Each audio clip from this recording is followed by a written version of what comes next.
मम्मा वो पेंडू सा है, मैंने उससे शादी नहीं करनी। अफशा अपनी माँ से कह रही थी। माँ ने प्यार से कहा, बेटी वो तुम्हारा कज़न है, अच्छा लड़का है, क्यों शादी नहीं करनी उससे।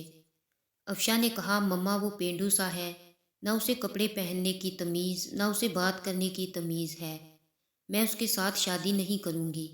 माँ ने कहा, अफशा शादी तो करनी पड़ेगी, तुम राज़ी हो या ना हो।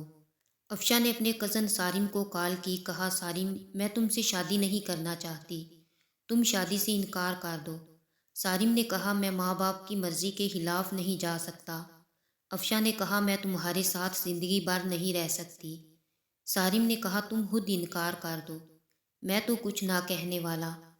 अफशा ने जब देखा कि उसकी शादी सारिम के साथ कर रहे हैं, अफशा ने खुदकुशी करने के लिए घर में पड़ी मेडिसन की काफ़ी सारी टैबलेट खा ली। हॉस्पिटल ले गए, डॉक्टर्स ने मेदावाज किया, जान बच गई। अफशा ने अपनी माँ के सामने हाथ जोड़े, मम्मा मुझ पर रहम करो, मैं उस जाहिल इंसान के साथ नहीं रह सकती, वो भी गांव में। माँ ने कहा, बेटी सोच लो, हम सब जानते हैं वो सारिम बहुत अच्छा लड़का है, क्या हुआ वो इतना पढ़ा लिखा नहीं है, वो गांव में रहता है तो, लेकिन वो लड़का अच्छा है। अफशा के ना चाहते हुए भी अफशा की शादी सारिम से करवा दी। अफशा ने बस समझ लिया ज़िंदगी बर्बाद हो गई, सारे ख्वाब ख़त्म हो गए, सब खुशियाँ जला दी गई हैं, सब कुछ एक जाहिल इंसान के हवाले हो गया। पहली रात थी। अफशा ने सारिम को कहा, सारिम तुम मुझसे शादी करना चाहते थे, शादी हो गई, लेकिन मुझसे दूर रहो। सारिम मुस्कुराते हुए कहने लगा, ठीक है अफशा, आप इतना गुस्सा क्यों कर रही हैं। अफशा ने कहा, तुमने मेरी ज़िंदगी तबाह कर दी। सारिम ने एक डिबिया खोली, उसमें चमकती हुई अंगूठी थी। सारिम ने वो डिबिया अफशा के सामने रखी और कहने लगा, अफशा ये गिफ्ट आपके लिए।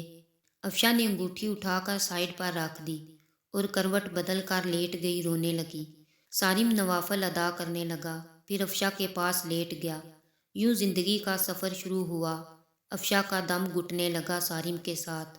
सारिम देखने में खूबसूरत था, बस ज़्यादा पढ़ा लिखा नहीं था, डिसेंट सा भी नहीं था। अफशा मॉडर्न सी लड़की थी। सारिम सुबह उठते ही अफशा का माथा चूमता, फिर खुद नाश्ता बनाता। अफशा को गुस्सा आता, ये बंदा मुझे इम्प्रेस करने के चक्करों में है। अफशा जब सारिम के हाथ का बना खाना खाती, बहुत हैरान होती, इतना मज़े का खाना।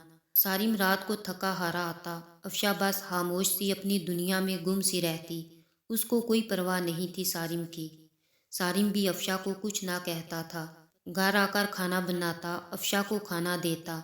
अफशा पत्थर दिल थी शायद, ना घर की सफाई करती, ना वो कभी सारिम के कपड़े धोती। सारिम अपना काम खुद करता। साल गुजर गया। सारिम अफशा की हर बेरूही चूम कर बर्दाश्त करता। अफशा को यूं लगता था कि एक बुद्धू सा इंसान पल्ले पड़ गया है। सारिम चूंकि एक मर्द था, वो औरत पे हाथ उठाना मर्द की शान के खिलाफ समझता था, फिर उस पे हाथ उठाना जो हम सफ़र हो। सारिम ने एक दिन कहा, अफशा तुम अपना ख्याल क्यों नहीं रखती, पागल देखो रंग कितना धीमा पड़ गया तुम्हारा, तुम्हारे बाल देखो कितने रूखे से हो गए। सारिम अफशा के पास बैठ गया। 1 साल के बाद सारिम ने यूं अफशा को छुआ था। अफशा के बालों में आयल लगाने लगा। अफशा ने कहा, छोड़ दो मुझे सारिम। सारिम ने कहा, नहीं छोड़ूंगा। अफशा ने धक्का दिया, आयल सारिम के ऊपर गिर गया। अफशा जाने लगी उठकर। सारिम ने बाजू पकड़ा, पास बिठा लिया, मुस्कुराते हुए कहने लगा, अफशा मैं यूं ऐसे आपको नहीं देख सकता। अफशा ने कहा, मेरा बाजू छोड़ो। सारिम मुझे दर्द हो रहा है। सारिम ने पास बिठाया, आयल लगाना शुरू किया। अफशा के सर में आयल लगाया, फिर चेहरे पर स्क्रब करने लगा। अफशा खामोश बैठी। सारिम ने मुस्कुराते हुए कहा, चड़ेल जाओ, अब शावर लेकर आओ और पिंक ड्रेस पहनो, मैं तुम्हारी फेवरेट बिरयानी तैयार करता हूँ। अफशा हैरान थी, इतनी बेरूही पे भी इतना प्यार करता है सारिम। अफशा शावर लेकर आई। आज चेहरे पर अजीब सी चमक थी। अफशा ने अपनी दोस्त को कॉल की, यार सारिम ने ऐसे किया मेरे साथ। उसकी दोस्त ने कहा, सारिम अच्छा इंसान है, उसकी कदर करो। अफशा ने कहा, वो मुझे इम्प्रेस कर रहा है। उसकी दोस्त ने कहा, अफशा किस्मत वालों को ऐसे मर्द ऐसे हम सफ़र मिलते हैं।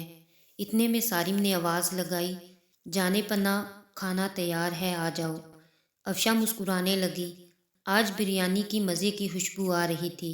अफशा ने खाना शुरू किया। इतने मज़े की बिरयानी उसका दिल चाहा तारीफ़ करे। لیکن خاموش رہی۔ کھانا کھایا، کمرے میں سونے چلی گئی۔ سارم نے برتن اٹھائے، واش کرنے لگا۔ برتن واش کرنے کے لیے سارا دن کا تھکا ہارا بیڈ پہ پڑا سو گیا۔ صبح اٹھا، افشا کو اٹھایا، کہا افشا میری جان، ناشتہ تیار کر دیا ہے، کر لینا، میں جا رہا ہوں، اور ہاں آج تمہارے لیے گفٹ لے کر آؤں گا۔ رات کو سارم گھر آیا، ہاتھ میں ایک گلاب کا پھول تھا۔ افشا کرسی پہ بیٹھی ہوئی تھی، گارڈن میں ہلکی سی ہوا چل رہی تھی، شام کا وقت تھا، ہلکی روشنی تھی۔ سارم گھٹنوں کے بل بیٹھ گیا، گلاب کا پھول افشا کو دیا، مسکراتے ہوئے کہنے لگا ہیپی برتھ ڈے افشا۔ افشا نے کہا تم کو کیسے یاد، آج میرا برتھ ڈے ہے۔ سارم نے کہا ہم سفر ہوں آپ کا افشا۔ پیپرز نکالے ایک لفافے سے، افشا کا ہاتھ پکڑ کر کہنے لگا افشا جانتی ہو یہ پیپر کس چیز کے ہیں؟ افشا کا دل دھڑکنے لگا، کیا ہے یہ سارم؟ سارم نے کہا یہ ہم دونوں کی خوشی ہے۔ افشا نے کہا بتاؤ سارم یہ کیا ہے؟ سارم نے پیار بھرے لہجے میں کہا یہ ہمارے نئے گھر کے پیپرز ہیں، میں نے نیا گھر لیا ہے اور تمہارے نام کیا ہے۔ افشا کو یقین نہیں ہو رہا تھا۔ افشا نے دیکھا نیا گھر، وہ بھی میرے نام۔ افشا کرسی پہ بیٹھ گئی، آنکھوں میں آنسو آ گئے۔ سارم اتنی محبت، سارم کی آنکھ سے پہلی بار آنسو چھلکا تھا۔ سارم نے کانپتی ہوئی آواز میں کہا افشا ایک چیز مانگوں؟ افشا نے ہاں میں سر ہلا دیا۔ افشا ہمیشہ خوش رہنا، جانتی ہو تم پری سی ہو، معصوم سی، بہت پیاری ہو تم، میں بہت خوش نصیب ہوں، تم جیسی ہم سفر ملی مجھے۔ افشا ہماری شادی کو 2 سال گزر گئے، لیکن ہم نے کبھی ایک دوسرے کو سینے سے نہیں لگایا، مجھے آج سینے سے لگاؤ نا۔ افشا نے نہ چاہتے ہوئے آج سارم کو سینے سے لگا لیا۔ سارم زور سے سینے سے لگا، روتے ہوئے کہنے لگا یہ باہیں کیا پتہ پھر نصیب ہوں یا نہ ہوں۔ اتنا کہہ کر سارم کمرے میں چلا گیا۔ افشا کو سمجھ نہیں آ رہا تھا کیا کرے۔ سارم کو کیا سمجھتی، سارم کتنا اچھا انسان ہے، کتنا برا سلوک کیا میں نے سارم کے ساتھ۔ افشا کا دل چاہ رہا تھا سارم کی باہوں میں سما جاؤں۔ سارم کی بے پناہ محبت 2 سال میں سارم کو اگنور کرتی رہی، سارم پھر بھی مجھے چاہتا رہا۔ رات بھر افشا خواب دیکھتی رہی، کل سارم کے لیے ناشتہ خود بناؤں گی، سارم کو اب دنیا کی ہر خوشی دوں گی، سارم کو اب کبھی اداس نہ ہونے دوں گی۔ رات بیت گئی، افشا اٹھی، ناشتہ تیار کیا، بہت خوش تھی، شاور لیا، سارم کے اٹھنے کا انتظار کرنے لگی۔ کافی ٹائم گزر گیا، سارم نہ اٹھا۔ افشا کمرے میں گئی، محبت سے آواز دینے لگی سارم اٹھ جائیں، میں نے آج آپ کے لیے ناشتہ تیار کیا ہے۔ سارم کروٹ کیے سویا تھا۔ افشا نے محبت سے سارم کو چھوا، دیکھا سارم کا جسم ٹھنڈا پڑ چکا ہے۔ افشا نے آگے بڑھ کر دیکھا، سارم کے بستر پر خون پڑا تھا، منہ پہ بھی خون لگا تھا۔ افشا چیخنے لگی، رو رو کر آوازیں دینے لگی سارم اٹھ جاؤ، یہ کیا ہوا آپ کو؟ سارم اٹھو نا۔ محلے والے اکٹھے ہو گئے، ہاسپٹل لے گئے، ڈاکٹر نے چیک کیا، دیکھا سارم۔ ڈاکٹر نے کہا میں نے کہا تھا اسے اپنا خیال رکھو، اپنا علاج کرواؤ، کسی کو ساتھ لے کر آؤ، لیکن شاید یہ جینا نہیں چاہتا تھا۔ افشا نے روتے ہوئے کہا کیا تھا سارم کو؟ ڈاکٹر نے ایک آہ بھری اور کہنے لگا سارم کو پچھلے 1.5 سال سے بلڈ کینسر تھا، شاید اس کا خیال رکھنے والا کوئی نہیں تھا۔ مجھے اکثر کہتا تھا ڈاکٹر صاحب میں کس کے لیے جیوں، کوئی ہے ہی نہیں جو مجھے اپنا کہہ سکے، میرے گھر میرا انتظار کرنے والا کوئی نہیں ہے، کوئی نہیں ہے جو مجھے محبت سے پوچھے دن کیسا گزرا، کوئی نہیں ہے جو مجھے کہے آپ تھک گئے ہیں چلو سر دبا دوں۔ رات کو کمرے میں اکیلا درد سے تڑپتا ہوں، لیکن کوئی نہیں ہے جو میرا درد سمجھے۔ افشا زمین پر گر گئی، سارم یہ کیا کر دیا تم نے؟ سارم مجھے معاف کر دو، میں پاگل ہو گئی تھی، سارم نہ جاؤ مجھے چھوڑ کر، سارم میں مر جاؤں گی، سارم تمہارے بنا۔ سارم کی لاش سامنے پڑی تھی، جو زندگی میں شاید افشا کی محبت کو ترستا رہا۔ افشا سارم کے چہرے کو ہاتھوں میں لیے چیخ چیخ کر رو رہی تھی، لیکن شاید کہ اب محبت کا وقت ختم ہو چکا تھا۔ سارم ہمیشہ کے لیے آزاد کر گیا تھا افشا کو۔